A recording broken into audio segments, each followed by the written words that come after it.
ऐसे लोगों की मृत्यु निकट होती है। जय श्री कृष्णा दोस्तों, यह विषय बहुत ही ज्ञानवर्धक है।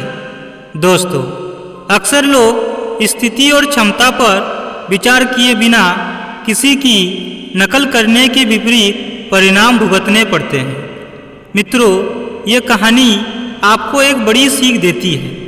कृपया कहानी में अंतिम तक बने रहें। एक पहाड़ की ऊंची चोटी पर एक गरुड़ रहता था। उसी पहाड़ की तलहटी में एक विशाल वृक्ष था, जिस पर एक कौवा अपना घोंसला बनाकर रहता था।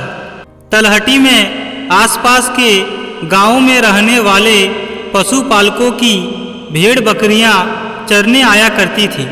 जब उनके साथ उनके मेमने भी होते तो गरुड़ प्रायः उन्हें अपना शिकार बना लेता था।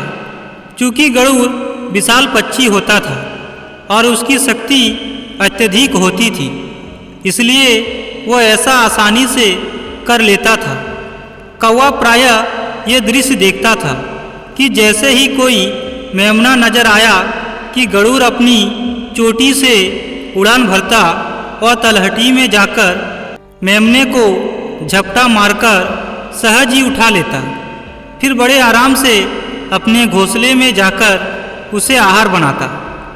कौवा रोज यह देखता और रोमांचित होता। रोज देख देख कर एक दिन कौवा को भी जोश आ गया। उसने सोचा कि यदि गरुड़ ऐसा पराक्रम कर सकता है तो मैं क्यों नहीं कर सकता।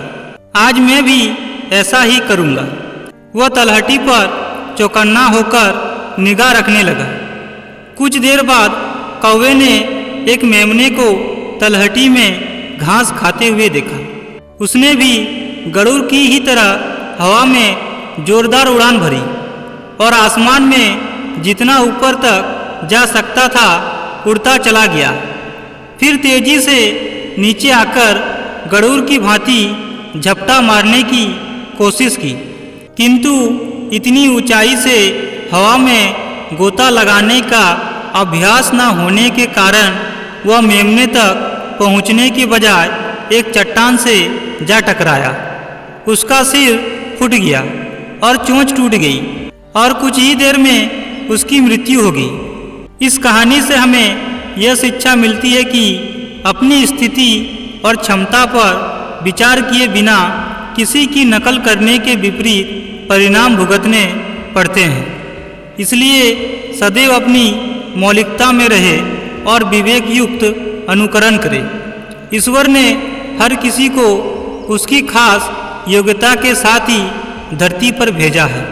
ऐसे में अगर हम अपनी योग्यता को छोड़कर दूसरों की कार्य कुशलता पर काम करने लगते हैं तो यही अंजाम होता है।